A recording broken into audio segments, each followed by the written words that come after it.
အဖေဟန်ကုသွားတဲ့ဝေးရယမမဲဆိုပြီးတော့အမဲသားနဲ့သလုံးလာစားနေပုထုံးပြောပြအဲ့ဒါကလည်းဘောပေါ့နော်ဂိုင်းနာမတော့ပြောမှာပြောပြဂိုင်းနာမပြောတဲ့သူများကိုပုတ်ခါရကြပါမယ်ဒါခိမ့်မရဟုတ်ဂိုင်းမှာအဲ့ဒီဆရာကြီးတယောက်ကဩဝါဒအတိုင်းအဲ့ဒီဆရာကြီးကအဲ့ကြောင်မြောင်းနားနေတော့မေးကုန်ကြောင်မြောင်းမှာရှိတဲ့အသက်50ကျော်ဖြစ်ဆရာကြီးကိုပညာသင်ပြီးတော့အာနာရီပါရီအပ်သွားတဲ့ခါကျတော့အပ်သွားတယ်လို့ဆိုခမည်းဖယားရှိခိုးရင်ဇမမင်းကြီးကြွလာလိမ့်မယ်လို့သူအပ်သွားနော်ဇမမင်းကြီးအပ်သွားတယ်ဆိုပြီးတော့ထားပြခဲ့တော့အဲ့ဒီဇမမင်းကြီးကအဲ့ဒီဆရာကြီးကိုဇမမင်းဟဲ့ဆိုပြီးစားရင်သလုံးကုန်တယ်အမဲသားနဲ့စားတယ်ဇမအမဲသားနဲ့အဲ့ဒါနင်းနဲ့ချီပြီးကြာနေပြီအဲ့ဒီတော့ဇမကြီးခဏကြွတယ်ဒီဆရာကြီးရဲ့ဝဖြူခန့်ကညာကြီးကအာရုပ်ပေါက်လာတယ်လို့ဆိုတော့6ကပ်ပြီးမျိုးလုံးကျူနှထင်ကြတယ်မရဲရုပ်ကြီးပေါက်မရအကဲခတ်နေဘယ်လိုလဲဇမနဲ့လာစားရတာနဲတာမဟုတ်ဘူးတို့ကြားဘူးလားဇမစားတယ်လို့မကြားဘူးအစရှိတယ်အချင်းချင်းပြဿနာတွေပေါ်တဲ့ခါကျတော့ဆရာတယောက်ခေါ်လိုက်ရင်အဲ့ဒီဇမကြီးအမိခံသေးရရှင်းတော့ဒီစကားအချက်တွေကိုသုံးတခွန်းနဲ့မင်းတို့ကြီးလေတရားကနိုင်တယ်အဲ့ဒီသုံးတခွန်းတရားမင်းတို့ကြီးနဲ့9ပဲလောက်ရှိတဲ့သုံးတခွန်းတရားမင်းတို့ကြီးနဲ့ထအောက်တာပဲရှိတယ်အဲ့ဒါခွဲလို့ပြပြရတော့ဆရာကြီးဘယ်ချမ်းမှမကနိုင်ဘူး तू ကဘယ်ရဲဆိုလို့ तू ကအဆင့်ရှိတဲ့သေးရဲဆိုတာသဘောကတော့ तू ကတောင်ပေါ်သေးရဲဆိုတဲ့ဘယ်ရဲမျိုးကြီးကိုတကိုးကြည့်ရပါတော့အကောင်ကြီးတွေအဲ့ဒါကြီးဖြစ်တော့ဆရာပေါင်း20အသိလောက်အဲ့ဒီသုံးတခွန်းနေပဲလိုက်ရိုက်လို့ပြီးတော့အဖေဟန်ကပြပါပါလေအဖေဟန်ကပြပါပါလေလူလိုက်လူကျော်သူ့သမင်ကဆန်းချတယ်သူ့ရတဲ့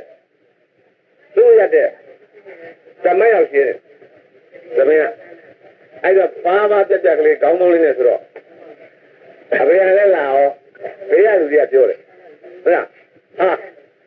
ဘုံတွေခေါ်နေဒီဆရာကြီးနဲ့တော့လောက်ပါမလားတဲ့ပြောတယ်ဒုက္ခပါပဲဆိုတော့အဖေဟန်ကြီးကိုသွားတော့အဖေဟန်ကဘူးမသိဘာမသိဘာမှမညာမမသိသူများပြောတာနဲ့လိုက်တဲ့ဆရာမဟုတ်ဘူးနဲ့သူများပြောတာနဲ့လိုက်တဲ့ဆရာမဟုတ်ဘူးသူများပြောတာနဲ့လုပ်တဲ့ဆရာကြီးမဟုတ်ဘူးနဲ့အဲ့ဒါလာခေါ်တဲ့လူကိုဖမ်းဆက်လိုက်တယ်လာခေါ်တဲ့လူကမရကျမယောက်ျားတော့သူလိုပဲဖြစ်နေပါလေကျမတို့မသိငါလို့တိုင်းကြီးကြောက်စင်တာညီယောက်ျားပါနေလေပထမဆုံးဒီသားမရလို့သူကိုမှရှိတဲ့ယောဂကိုဆန်းရတယ်လာအကိုစားဆန်းတော့မဆိုသူ့မှာဘာမှမရှိတော့မှကြောင်ပြောင်းမှရှိတဲ့ဘာနဲ့သမီးရဲ့ယောက်ျားဘာနဲ့သားကိုမှရှိတဲ့ဆက်တွေရောက်ဆန်းဆိုချအတိုင်းဆိုကနေကနေတော့မင်းတော့သေကြီးနင့်လင်ဟာသေကြီး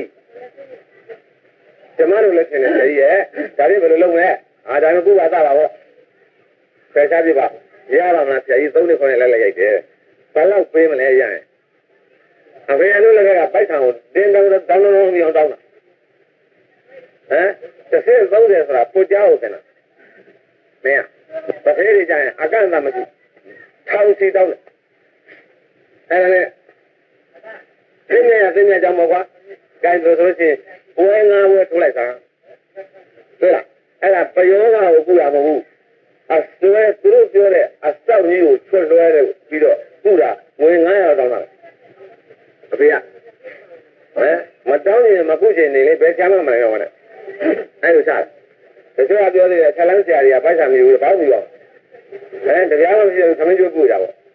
ငါရင်ဒေါင်းဆောင်အားရအောင်လားခမင်းကျိုးပြီးတဲ့ငွေ900တောင်းပေးတယ်လားသိရွှေဘလိုကောင်1000တောင်းရအောင်ဘာလဲတောင်းအဲ့ဒါအခန်းဆရာတွေတော့ပိုက်ဆံမျိုးဆိုတာမပေးကြလို့မြောက်ပေးတာ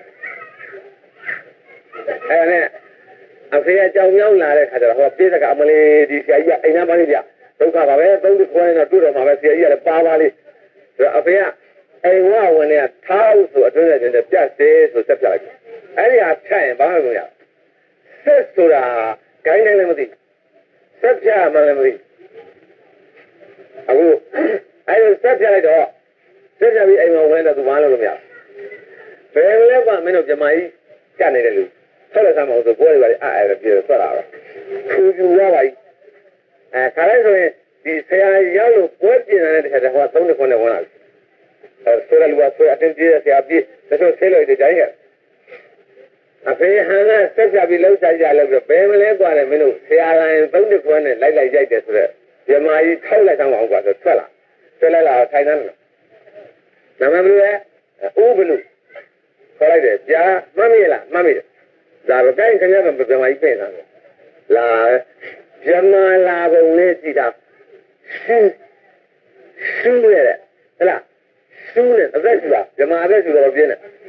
ဟမ်ဆိုတော့အော်ဇမမင်းမောလာလားဆိုတော့ညိတ်တယ်အဖေကမသိအောင်ဆောင်ရသူ့ကိုလှုပ်တာလားတိုင်းမောလာလို့ရှိရင်လည်းဇမမင်း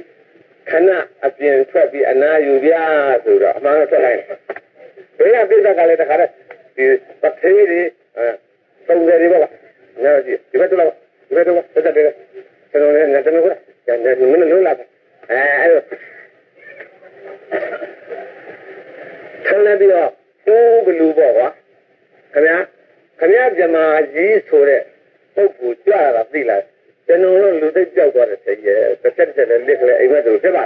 ဒါနဲ့အဲ့ဒီဇမာကြီးကိုခင်ဗျာကြည့်နေတာကြည့်တယ်မျက်စိမိတ်လိုက်ဆိုတော့မှန်တော့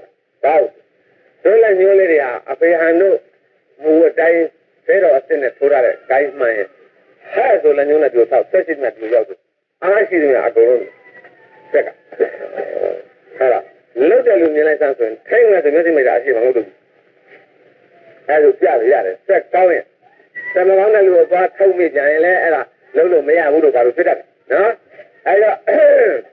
အဲ့လိုအဖေဟန်ကအဲ့ဒီဇမာကြီးဆိုတဲ့ဗရဲကြီးကိုအပြင်မလိုက်တမနဲ့ထုတ်ပြီးတော့သူကလူစိတ်ကြောက်နေတော့ကာယရှင်ပါပြီးမှလဲလို့လူမလားအဲ့တော့ခမရမြင်အောင်ခမရအဆောက်ဇမာကြီးကိုကြည့်နေလားမျက်စိနဲ့ဆိုတော့မှန်တက်ဆိုထောက်လိုက်တယ်ဟဲ့မြင်နေတယ်ဆိုတော့လဝနဲ့ဖိုက်မျက်နှာကိုတတ်တာမိတ်ကမဟုတ်နဲ့ဆိုတော့မမွေးလို့ကြောက်ရလို့ပါဦးကြည့်ဘာသာဆိုတော့အစွဲထွက်နေတဲ့အမွေးကြီးနဲ့ဗရဲကြီးကတူမကြောက်နဲ့မဲကငါ့ကိုဇမမင်းဆိုပြီးလာလာအမဲသားနဲ့သမင်းတစ်စုံလာလာစားတာမင်းမလာလို့မေးဆန်းတော့မေးတော့ဟုတ်ပါတယ်လို့ကောင်းနေတော့မှအဖေခြေထောက်ကိုဖက်တာငွေ900ချောင်းတာဟောရရတယ်ကပြီးတော့ဟမ်မြောက်ပေးမရဘူးကတော့တခါလဲအဲ့ဒီမှာအဖာဆယ်ကျွန်တော်ကြတော့မအောင်ဆိုမှအဲ့ဒါခင်ဗျားတို့ဇမဆိုတာအဲ့ဒါပဲခင်ဗျားတို့ကောင်းမရှိဘူးလားတဲ့ဟမ်ပြောနေတဲ့လူကဇမမင်းလာလိမ့်မယ်ဆိုတာခဏဆိုယုံသလားတဲ့တရားမင်းလာလိမ့်မယ်ဆိုတာယုံသလားတဲ့ဘိုးအောင်အထားခဲ့တယ်ဆိုတာယုံသလားတဲ့ဟမ်ဖြစ်နေတယ်ဖြစ်နေတဲ့လူပြအကောင်သားတွေကသူတော်ကောင်းသွားပြီးတော့ဟိုမှာတယောက်ဒီမှာတယောက်ထားလို့ဟိုကလူတွေကနေမလားတဲ့ဘယ်လိုလဲအဲ့ဒီလိုဇမမင်းကြီးလို့ဆိုပြီးတော့အမေရာဝုန်းဝင်အောက်နေတဲ့ဗရဲပွဲမျိုးကိုမင်းတို့သွားရှစ်ခိုးပြီးရင်မင်းတို့ကအလားသမီးတွေဘယ်နဲ့အဲ့ဒါနဲ့ဇမမင်းရဲ့စက်တွေကိုချချလိုက်ပြီးတော့ဒီဆရာကြီးကိုပညာ50ကနေစတဲ့ရတယ်အဲ့ဒါလူမျိုးတော့9 6 9 8 9တစ်ချက်တက်ပြီးတယ်ငွေ900တခါတော့သိနေတာပြီးတော့နော်သူ့အစောဆိုပြတာငွေ900နော်ပညာအဆင့်အတိုင်း30ကျပြရသေးတယ်တရားမဆိုတော့ဘူးဘယ်နဲ့လဲအဲ့ဒါမှပြောတာပေါ့ဒါလို့အဖေတော့ပညာကိုတမိုးထားတယ်လို့ဆိုတော့ဒီနေ့လာတဲ့ကောင်မလေးသိလားဆရာလည်းတဲ့လူကလက်ဝါးချင်းရိုက်ထားလိုက်တာနဲ့ကျင်းကြိုက်တဲ့ခါရေငုံကြိုက်တော့ပြောက်သွားလို့သူပညာ50တက်တယ်ဆိုတော့ဒါကလက်ဝါးချင်းရိုက်လို့သွန်းတာပဲတို့ပဲပြောတဲ့အတိုင်းပြောခဲ့သိလားမှတ်တမ်းတယ်ငါသားတဲ့မင်းပညာတက်ရင်မင်းမရမင်းလို့သွန်းနေတယ်မင်းမရကိုမွေကြိုက်လို့မသိဘူးတဲ့အဆက်စင်လို့မသိဘူးတဲ့သမလည်းမတိုက်နဲ့လက်ဝါးချင်းလည်းမရနဲ့ထားလိုက်မင်းပညာတက်ရင်မင်းမရလည်းရတယ်တဲ့မင်းသမီးသားလည်းရတယ်ဟမ်အမေမရဘူးအဖေမရဘူးမကြီးမရဘူးခဲမမရဘူးအမျိုးနဲ့ပတ်သက်တာဘာမှမရဘူးကိုရဲ့ကိုမရရဲ့ကိုသားသမီးရဲ့မင်းတယောက်တည်းပညာတက်တယ်ကြံတဲ့လူအခိုက်စိတ်မသေးရဘူးလို့မွေခိုက်မသေးရဘူးလို့လူသားလို့မသေးရဘူးလို့အဲ့ဒါအဖေကပြောတော့နော်လင်းစားလို့မရချိုဇီးလို့ဆိုတာအဲ့ဒါငါပညာကွာဘယ်နဲ့အဲ့ဒါလုံကမှာဆိုလို့မပြောတာနော် cái để mà gì số đấy mà gì số chứ lo à phải là người ngay cho tôi giả đâu nữa hả là cũng là ngàပြောđấy à bao nhiêu ngà là tôi mà ngà lúc thế nào lúc này lên mà bùi này mà ngà hàng ngà à chú là con anh nhiều rồi là con ngà lúc thế nào lúc phải là nè ngà là trên lúc là không hú à chết đã lúc đã giả lúc à sao xí đi chuyện ngàပြောra này mình nói cái cái nào đó bố về số bị thay thế cô là mình nói trông là ngà trông là sẽ khó là lúc trông là khó khăn là lúc trông là à cao bao lâu thay ấy là điều tí gì chuyện lúc dễ không chắc là ra chưa đó điều tìm biết ta này mà ta có mà tao đặt đi ấy là lúc ba cái lúc anh em mình này cố gắng là lấy cố công khai với đó tìm mà biết bà ta lấy tìm mà tìm biết với này bà ta lấy đúng không không nề luôn mới ăn luôn tìm biết để mà gì ăn đấy mà bây giờ cho nó cả tiền để thằng lấy để cho mà cua mẹ đấy lấy để cho cái nó lấy và mà đi để về luôn mà cua thì mua đấy à chứ mà đóng đi luôn mà cua bằng bù thôi bù cả lúa đều alo thôi lúa à chứ à bao lâu đóng đi vào đấy xem thế đó lúa mà bây giờ tiền mà xí luôn lấy ra là xí ra là xén ra là alo xia lên xia nhà xia xí xia chăng là xia ngắt cái này của tây bộ nào đó là của ba trăm tệ vào đấy set tệ vào đấy đô la mỹ vào đấy alo lúa thì nhá cái lúa đi lúa thêm cái này giàu thô chứ không đâu cái dòng gì chết gì đó mà số lúa ở bên này lấy gì đó mà này xem lúa xem là bị đó gì vậy đó xia cái đó bố mà sang thế mà xia nó sẽ chui ra rồi tao mà đi đi đâu xia tôi đã bảo là gì là mình nói rồi đấy đi à à chú cháu mà mình chịu cháu mà mình chịu đi à nhiều vậy chỉ là vô đạo để mà đất sẽ giá cho đi giá nào hoa xe à mình nói bà mà thông là đây bác đi đây bốn mươi giá này mình để là mấy anh ấy là cái đó là ai luôn bốn mươi giá này mình nếu là này đấy mình nói theo ngã xe mình nói ở đây giao cái này thì thế đấy mình nói ở đây mình mà thì đâu vui đấy tu nhát tu ra luôn mà thì đâu vui đấy mỗi cái đây luôn lên là sao cho đấy hoa xe ở đây vui nào chứ đấy đúng không ấy xe đó là con này ta này ba cái luôn cái khai ai giàu tầm nhiêu ai tiền tầm nhiêu này mà không cả thì bao sao luôn thì cái em chơi vui rồi à vui là vì anh đi thoát ra được gì thì vui là quên gì này về giàu dùng về vui chồng về thì đó đã đến được không cho việc gì tu đồ gắng tu ra ha về lu ai giàu tu đồ gắng khó vào cái này vui giàu người cũng về tu đồ gắng khó vào đó à chú giàu tu đồ gắng khó vào đó à sao chỉ để ai giàu nhiều nhiều được về lu xí cũng khó vào đó bù khó vào đó sao tu đồ gắng lu sao mà bị khó vào đấy chưa mà thế này là lẽ còn là đâu này tu đồ gắng này bự khó vào đó đấy cái này ngài nói rồi ngà lùi đi khó là trông ra rồi thế này mà cái gì sẽ làm sao bây giờ ngà sao bây giờ thế này lấy này ó rồi có được à chú mới thay ó xếp vào mà chỉ lúc à bé mới thay ó lấy na bé nhà ra bé đúng không ạ là đó nhà hàng số đấy xây dựng nhà của nhà lại nhà số là xây dựng nhà của nhà lại đó ấy nhà số là aku luôn là nhiều mà chỉ ngã đấy luôn là nhiều mà chỉ là nhà hàng là xây dựng đó thế là phải của tao ấy à tôi bị xây dựng để khai ra đó chỉ lo ấy này mà khai lên này rồi bao lâu lâu mà xây đó lan gì đó tôi trong rồi joan này trong này khai đi đó အဲ့ဒီကြောင်းလေးသွားပြီးတော့အေးစီတပြီးတော့အခန်းတစ်ခန်းပြီးပါဆိုတော့အဲ့နောက်ဆောင်တစ်ဆောင်လုံးမင်းတော့ပဲအဲ့ဒီမှာသူကသဘောကျပြီအဲ့ဒီမှာအလုံးလုံးရင်းစစ်လုံးနေတဲ့ခါကျတော့ဒီညဟန်ဆိုတဲ့သင်္ကေဟာပင်နေတိုက်ပုံအင်းကြီးနဲ့လုံကြီးအညိုကွက်နဲ့တုံးတာတိုင်းမှာအဲ့ဒါသွားညဟန်မလာခင်နေ့ရက်တုန်းကအဲ့ဒီကြောင့်ကဘုန်းကြီးကိုဝတ်ပြုစင်ကြယ်တဲ့ပုဂ္ဂိုလ်တို့ကအဲ့ဒီကြောင့်ကဆရာတော်ကိုအိမ်မက်ပေးတယ်ဘုရားကျောင်းကိုဒီနေ့ကစ2ရက်မြောက်တဲ့နေ့သူတော်ကောင်းလာလိမ့်မယ်အဲ့ဒီသူတော်ကောင်းဟာကိုယ်ကိုကယ်လိမ့်မယ်ပြောတော့ဒါဖြင့်ဘုန်းကြီးဘာဖြစ်နေတယ်လဲအဲ့ဒီဘုန်းကြီးအဲ့ဒီဘုန်းကြီးကိုမြင်တဲ့တရားဓမ္မတွေကကြည့်လိုက်လို့ရှိရင်လေဘုန်းကြီးကသူ့အတူတပါးနဲ့ထိုင်နေတာကောင်းမလေးတယောက်ကဟောဒီကမေးထားလို့ဘုန်းကြီးကပေါင်းမောအဲ့ဒါမြင်နေရဒီဘုန်းကြီးကမိမလည်းကြဘာလဲဘာလဲဆိုတော့ဘေးကကိုတိတ်တိတ်တော့ဖုံးကြည့်နေတဲ့အကြောင်းဟာတစ်ဖြည်းဖြည်းပြည့်တယ်ပြီးထုတ်လို့ပြီးတော့ဟောတစ်ဖက်ကြောင်းရောက်တော့နောက်ဆုံးကြောင်းကသူများပြောတာမယုံလို့လာကြည့်တဲ့အချိန်ခါမှာသူလာကြည့်တာမှဘုန်းကြီးကလည်းကြောင်းကလာမှန်းသိတော့အဲ့ဝဆောင်လောက်အောင်လို့ကြက်တွေကလည်းဖွင့်ပြီးတော့စားစရာတောက်စရာဝယ်ယူအဲ့ဒီဘုန်းကြီးနဲ့ကပ်ရမိမကလည်းဘုန်းကြီးနဲ့ကပ်ပါပါဝင်လာတော့ဘုန်းကြီးနဲ့ပါလေနော်နောက်တော့ဘာကြောင့်မိမပါတော့ပြောမယ်ကပ်ပါတော့ဟမ်ဒါကြောင့်လို့ဒီဘုန်းကြီးတို့ဖြစ်တော့ဆိုတော့ကြောင်းကပါလစ်သွားမရှိပါဘူးအဲ့ဒါနဲ့ဘုန်းကြီးနှစ်ခံခဲ့ရ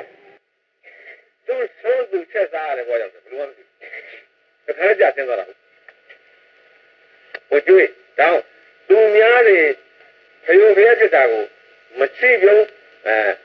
လောင်ပြုံးပြုံးပြီးတော့တောင်ပြောမပြောပါနဲ့ကိုယ်သူများလုံးမဖြစ်အောင်ရှင်းကြပါဝိပါကစောင့်သိလို့မရဘူးအဲဒီတော့မှဒီဘုန်းကြီးကိုဟောတစ်ဖက်ကတပားကဘုန်းကြီးတော့ဒီဘက်ကဘုန်းကြီးကိုအောက်လန်းနီးနဲ့ဘုန်းကြီးသင်္ကန်းစုံနဲ့အစိမ့်တွေမှာအယိုးနဲ့ပတ်ပြီးတော့ပြုတ်လိုက်ဒါလက်တွေကတော့နော်အဲ့တော့မြုပ်လိုက်တဲ့အတွက်ဒီသင်္ကန်းနဲ့ပတ်ထားတဲ့အစိမ့်မှာယိုဒီဟူသောနန္ဒီ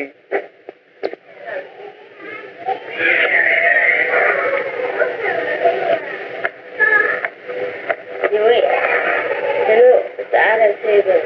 နော်ဘုန်းကြီး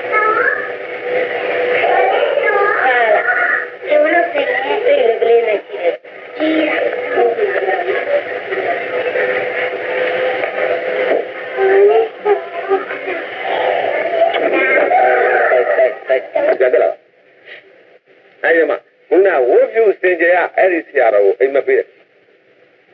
နောက်ဒီနေ့ကစ2ရက်မြောက်ရင်တဲ့ကိုတော်เจ้าကိုသူတော်ကောင်းလာလိမ့်မယ်ဟုတ်ပြီလားကိုတော်เจ้าကိုသူတော်ကောင်းလာလိမ့်မယ်ဝတ်ပြုစင်ကြယ်တဲ့ပုဂ္ဂိုလ်ကဒီဟန်းကိုအိမ်မပေးတယ်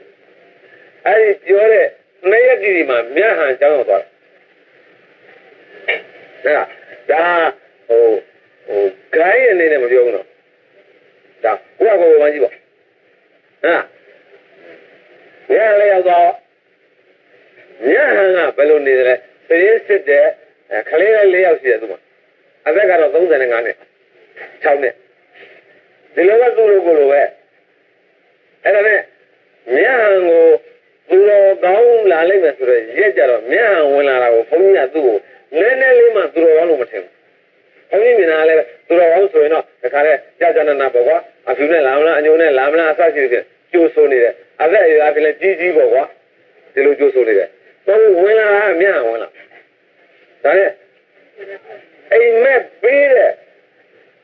2ရက်တော့စီသွားပြီဘယ်လိုမှလည်းမလာဘူးသူတော်ကောင်းလာမယ်ဆိုတော့အဲဒီမှာနောက်နေ့ကိုဘုန်းကြီးကိုပြန်ပြီးတော့ခုနဝိပုစင်ကြီးအိမ်မက်ပြန်ပေးတယ်ကိုတော့ဘာတွေတွေးနေလဲတဲ့ကိုတော့ကြောင်းနောက်ဆောင်မှာရောက်နေတဲ့ပုဂ္ဂိုလ်ဟာအဲ့ဒါသူတော်ကောင်းနဲ့ကိုတော့ကယ်မဲ့လူကအဲ့ဒီပုဂ္ဂိုလ်ပဲဆိုမှဘုန်းကြီးအဲ့ဒီမှာနောက်နေလဲကြောက်ခါရအုံမောင်းခောက်တယ်မှာတခါမုံပဲသေးတာတွေထုတ်တော့ဘုန်းကြီးအာယုံတက်အဲ့ဒီမှာသူဖုံးပေးကြရှိတဲ့ကြာနာမုံပဲသေးတာအပြည့်ထည့်ပြီးတော့6နာရီခွဲလောက်ကို9နာရီလောက်ကိုညဟန်ကိုနှိုးလိုက်အဲ့ဒီတခါလေးခါလားဆိုတော့ဘုံကောင်လည်းကမန်းနဲ့ခိုင်မင်းတက်ကွာဘုံလေးပဲလေးစားအောင်ဆိုဘုံကောင်လည်း ခါတိုင်းနေဒီလိုမဟုတ်ဒီနေ့ကငါတော့စားကြောပဲဆိုတော့တမျိုးပေါ်လေအားချမယ်သူကစားဘောကျူရတယ်အကောင်ငင်းပေါင်းတော့ဘာလို့အကောင်စီးရမယ်စားတော့ဘုန်းကြီးကသူ့ကိုပြုံးရုံဝကြည့်စားလိုက်ပြီးတော့တကလေးမင်းပါတင်ရတာလည်းတပည့်တော့သိနေတယ်မဟုတ်လေတပည့်တော့ပါပညာတတ်သေးလဲဆိုတပည့်တော့ရွှေကျော်အိဆာတရားမိတ်တိစေခိုင်းရပညာကိုမြောက်ကလာပါဆရာကြီးဦးမြတ်ခင်ထံသင်လာပါလို့ဗျာဒီတော့မှဆေးတော်လည်းပါဗျအေးငါ့ကိုမင်းတစ်စိတ်လောက်စမ်းသာပါလားကွာငါမှာတော့ဒီအကြောင်းလေးရှိနေတယ်ငါလည်းမင်းနေတဲ့အတိုင်းပဲဘလူလာကြည့်ကြည့်ငါမှာမိမတယောက်နောက်မှဖြစ်နေတယ်ဆိုတော့ဟာဒီလိုဆိုဒီကစမ်းတာပေါ့တိုက်တိုင်းစမ်းကြည့်အောင်ဆိုတော့ no စကားကြံခဲ့တယ်မင်းကွာတဲ့ငါအိမ်မက်ထားတဲ့ရက်မှာရောက်နေတဲ့အတွက်မင်းကသူတော်ကောင်းလို့ထွက်ရောက်နေပြီးတော့ဟာတပည့်သူတော်ကောင်းမဟုတ်ဘူးတဲ့တပည့်ကသေးသေးတဲ့ဘုံကဟုတ်လားဘုံတဲ့တပည့်သူတော်ကောင်းမဟုတ်ဘူးတဲ့ဆိုတော့မဟုတ်ဘူးအကြောင်းကတော့သူတို့မှတ်ထားတယ်မင်းဘာပညာတတ်တယ်လဲအဲ့လိုမေးလိုက်ဒီတော့မှ तू ကသေးသေးမဟုတ်တပည့်ပညာပြောပါဆိုမှဒီဆွေကျော်ခိုင်းရပညာသင်ထားပါလေဒါရင်ငါ့ကိုကဲပါကွာမင်းစမ်းလိုက်ကြပါတော့ကိုင်းသင်ပြဆိုဆိုတကားပြလိုက်တော့ဆိုတောင်းတကားပြတော့တခါနဲ့ရောက်ခဲ့ချစမ်းကပ်ပြအိပ်ပြဝတ်ကြည့်တယ်အဲ့မှာစမ်းအကုန်ပြီးတော့နောက်ဆုံးအစိမ့်ဆွဲဟိုကဘုန်းကြီးကိုပဲတတိလက်တစ်ချက်မလက်တစ်ချက်နဲ့သုံးမချငိုတာဒီပါပါလာအဲ့ဒီမှာကိုင်းအရှင်ပြဒီကိစ္စလွယ်တော့မဟုတ်ဘူးဗျာဆိုတော့ तू ကအခါမှလည်းမဟုတ်ဘူးကျောင်းကတေကားတော့ပြောထက်ဆန်းလိုက်တယ်ဟိုဘက်ချမ်းရှိသလားဒီဘက်ချမ်းရှိသလားဒီလိုက်ကဒီချမ်းရှိတယ်ထပ်စိတ်လိုက်တယ်အဲ့ဒါစိတ်ပြီးယူရတယ်တို့ကနန်းချင်းလို့ပါအဲ့လိုချင်းကကျောင်းရဲ့တောင်ဘက်မန္လကာပင်ရင်းတပေကွာမှာပန်တွင်းနဲ့တူးချတော့သင်္ကန်းနဲ့ပတ်ရတာအယူလက်ဆောက်ကြည့်အစိမ့်မရဲ့အယူဘယ်နဲ့လဲအဲ့ဒီအယူနဲ့သင်္ကန်းနဲ့ပတ်ပြီးအောင်လန်းလေးနဲ့တိုက်တဲ့အတွက်ကြောင့်ဘုန်းကြီးခင်ဗျာသူ့ဟာသူထိုင်းနေလဲကောင်းကလေးကသူနာကနေတာဘုန်းကြီးကမသိဘူးလို့ဟမ်ဒီဘုန်းကြီးကကြာအဲ့လိုဖြတ်တာအဲ့ဒါပါလားအဲ့ဒီမှာအဲ့ဒါကြီးတို့ခေါ်ပြီးတော့သိလျာနေရာကိုပို့လိုက်တယ်ကွာလေခွင်းနဲ့သွားပြီးတော့ပြလိုက်တဲ့နေရာဆိုင်ဘယ်မှဆာမန်ပတ်ချလိုက်ပြီးတော့မြတ်ဟာအကုန်ပြန်ဖွင့်လိုက်တာခုနပြောတဲ့ကျောင်းတကာဒကမတွေကြော်ဝန်းနဲ့ဝင်လာဘယ်နဲ့ကြော်ဝန်းနဲ့ဝင်လာပြီးတိုင်သူ့ပြေးတာဒီဟိုဘက်ကိုရောက်နေပြေးတာဒီသူ့နေရာကိုပဲပြန်ရောက်ကြတယ်ဒီထဲမှာမြတ်ဟန်နဲ့ဇာပေါင်းကြကျောင်းတကာကလည်းချုံးမချကိုသူကိုယ်တိုင်ကသူ့ဘုန်းကြီးကိုပြစ်တောင်းစကားလုံးနေတဲ့အတွက်သူဝန်းနေကြောင်းဘုန်းကြီးထတ်တောင်ငကောတဲ့တောင်ဘုန်းကြီးလာတယ်အဲ့ဒါတိုင်းကြပြီတော့ဒီကုထုံးလေးကိုပြောလိုက်တာဘာလို့တို့ကမှတ်ချက်ချတယ်ဆိုပြောရလဲဆိုတော့ဘယ်လိုလူကိုသူတော်ကောင်းခေါ်မလဲဆိုတဲ့အမေကိုဖြေတာပဲသိလားသူတော်ကောင်းဘာလဲ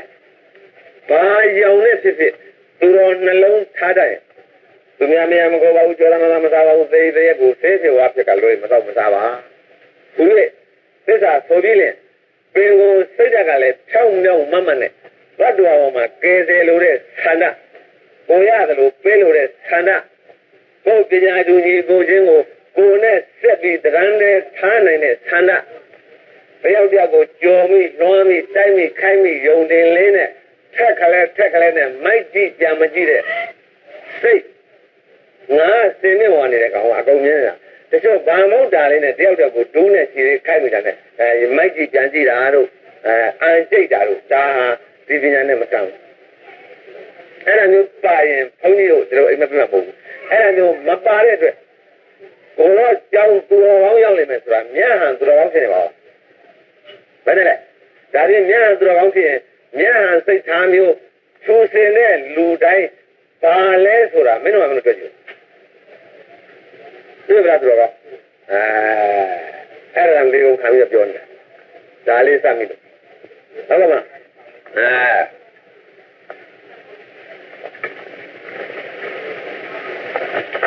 အဲ့ဒါကြတဲ့တာနော်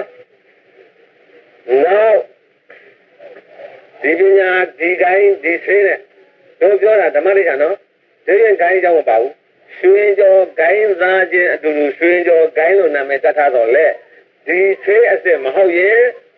မစွမ်းမှုဝေကိုက်လည်းသိမှာပဲနော်သို့တော့ထူးခြားချက်တို့အဖေများ ဆုံးမခဲ့တဲ့အတိုင်းအဖေများတစ်သက်လုံးမှာတုံလုံး၆ချဘူးချင်းကတ်ချင်းကြားချင်းမြင်ချင်းမရှိနော်အချာမရှိဘူးအမြင်မရှိဘူးအဘိုးကမရှိဘူးဘူးကကဲ့ရမှာပယောကဘူးကဆရာကဘူးစရာမလိုအဖေစီမာဘိုးတော်ပွင့်တပည့်တယောက်ကဘိုးတော်ပွင့်လို့ပြောတာတော့နော်လက်ပေါ်ဆေးပစ္စည်းတစ်ခုတင်လာလဲဆက်ဒါပါသေးกว่าလို့သူကပြောနိုင်တယ်ပါတိရှိတယ်တို့ကအဲ့ဒီဆေးကိုမြင်လို့သူတို့စမ်းနေတယ်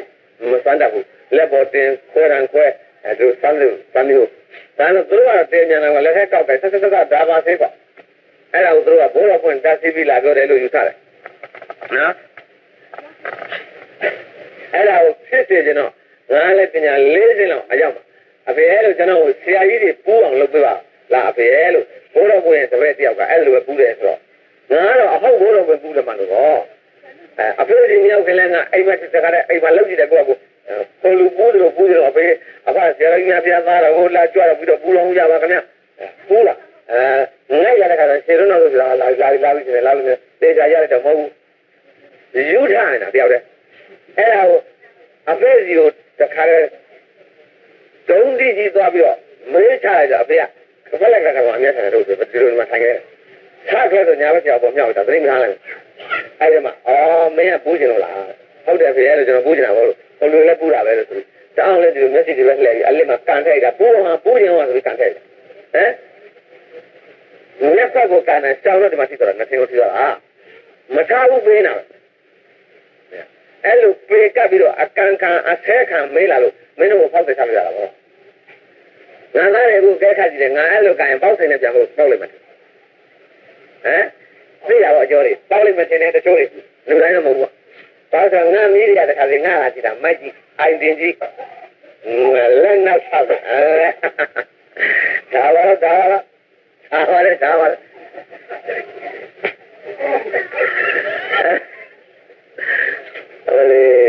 မလေးအဖေကပြောရလေနေတော့ငါပြောတာကတည်းကမင်းကပူးနေတော့ပယောကဘာနဲ့သွားပူးမလဲကွာတဲ့ပူးရမှာပယောကတဲ့ဆရာပေါက်စားဆိုတာဆက်ဖြစ်တာပေါ့ဗျာဆရာနည်းနည်းလေးရင်တော့ငြိမ်သွားတာဟောသားရတယ်ဆရာတကယ်သမာဓိရလာပြီဆိုတဲ့ခါကျတော့နောက်ကနေအမြောက်ပြည့်လှည့်မကြည့်တော့ကွာအဲ့ဒါမှသမာဓိပဲမင်းကဆက်လို့သမာဓိဖြစ်မှာပဲအဲ့လိုပြောရဲ့နော်အဲ့ဒါကြောင့်အပူအကတ်တွေပြရုပ်တွေကြောင့်ပသိမသောလုံးရပြောတဲ့ဘာကိုင်းဆိုလားရှင်းငယ်ကိုင်းကိုသုံးပါလားတောင်လောက်ရှိတဲ့ဖန်အိုးတစ်ခုတွေကိုလဲမအောင်လဲအသာလဲလဲနဲ့သူတို့လောက်ကန်ပြီးသွားနေကြပန်းပြီးသူတို့အဲ့ဒီပန်းလေးကိုဓာတ်နဲ့လိုက်အထက်ကဓာတ်လုံးထွက်လာတယ်အဲ့ဒီဓာတ်လုံးကိုရာပဲဆိုပြီးတော့တချို့အဲ့တက်မှာတစ်ခါလဲရင်းမှာရှုပ်ကုန်နေဒီလိုထားတယ်သူကလည်းအိုင်ကလေးလက်ွက်မနန်ဓာတ်လုံးပါမလို့ရကြဘုန်းကြီးရဲ့တပည့်သူစင်းတဲ့မှာသူဆဲတော်ကိုငါ့ကိုလာပြတပည့်တော်ပညာကိုလိုချင်အရှင်ဘုရားပစ္စည်းတွေလွတ်တင်နိုင်မှာမလားဆိုတော့ခမည်းပညာကိုမယူချင်နေရမယ်တဲ့တုတ်ဆဲကိုမလွတ်တင်နိုင်ဘူးသူကဒါကိုကိုတော့ဟောလို့တကယ်တော့ကိုတော့ live တယ်ကိုဘာလို့ပြောတာဟောလို့ကိုတော့ကိုဆက်လာတယ်ပြန်တော့နောက်ဘယ်လိုလဲကြောက်ပြန်တောင်းမှကြားတဲ့ကျုပ်တော်ပါဘူးအဲ့လိုလုပ်ပါလို့ပြောရတဲ့စိတ်ကတိုးကြတယ်စမ်းကြည့်တော့အောင်လားမဟုတ်ကိုကတော့ဘုန်းကြီးဆောင်းသားလို့ကိုရဆရာဆဲချတဲ့ဒီကုကမ်းမှလည်းမရောနိုင်ဘူးအဲ့ဒါကိုဒိဋ္ဌိနဲ့သစ္စာဆိုပြီးတော့ပြန်ပြလိုက်ပြီးတော့နော်အဲ့လိုရှိဒီတော့အဲ့ဒီရှင်မငယ်ဂိုင်းရလူကလည်းတို့ရွှေကြော်မှရှိတယ်တော့ပါဆရာပြောခဏခဏပြောနေတယ်ကျွန်တော်ကြောက်လိုက်ကြောက်ပါလားသိမိတယ်ဒီအောင်ကျွန်တော်ပြောတာအဲ့ဒီကဆရာကြီးကမင်းတို့ရွှေကြော်ဂိုင်းကရှိတယ်တော့ပါဆရာပြီးတော့ဝိဇ္ဇာတွေကတို့ချောင်းအဲ့လိုပြောပြီးတော့မင်းတို့ရွှေကြော်ကအတောင်ကြီးပါရဲကညာပဲပါလေဆိုတော့ပုဂ္ဂိုလ်ရဲ့ကဗျာဒါကတိုက်ခိုက်ပြီးတော့ဒီဆရာလေး၃ယောက်ရရှိမှုအတွက်ဘယ်ကဆွဲတာအဖေလေဘယ်တော့မှသူများကိုင်းတာတစ်ဖက်ကိုယ်ပညာလူကြီးကိုစီကတစ်ဖက်ကိုဘယ်တော့မဆွဲဘူးဘယ်လိုမှမလုပ်နေပါကွာမလိုက်တုံးကြီးလို့သူ့ဟာသူပါလာလိမ့်လူတွေကနွားတွေပုံဟုတ်တယ်မ အဲ့လိုပြောပြီးတော့အဲ့လိုဆဲလိုက်တူကြီးကိုမေးရအောင်ပါပြီးတော့လက်ဝါးကိုထိုးပြတယ်ရှဲကလေးနဲ့မိခိုင်းနဲ့ထိုးပြတယ်ကျန်မပေါင်းမကြက်ဘူးအဲ့ဒါဆိုတော့ဓမ္မဝိဇ္ဇာကိုင်းဆိုတော့3ယောက်ပါပါ3ယောက်ပဲဆေးတော့မင်းလွန်တပည့်ရခိုင်းပြီးတော့သူတို့300နဲ့ခြားတော့ခေါင်းနဲ့400လိုက်ပြီးဝယ်လိုက်တော့ပြီးတော့ဒီနေ့ဝိဇ္ဇာအစစ်နဲ့တွေ့တဲ့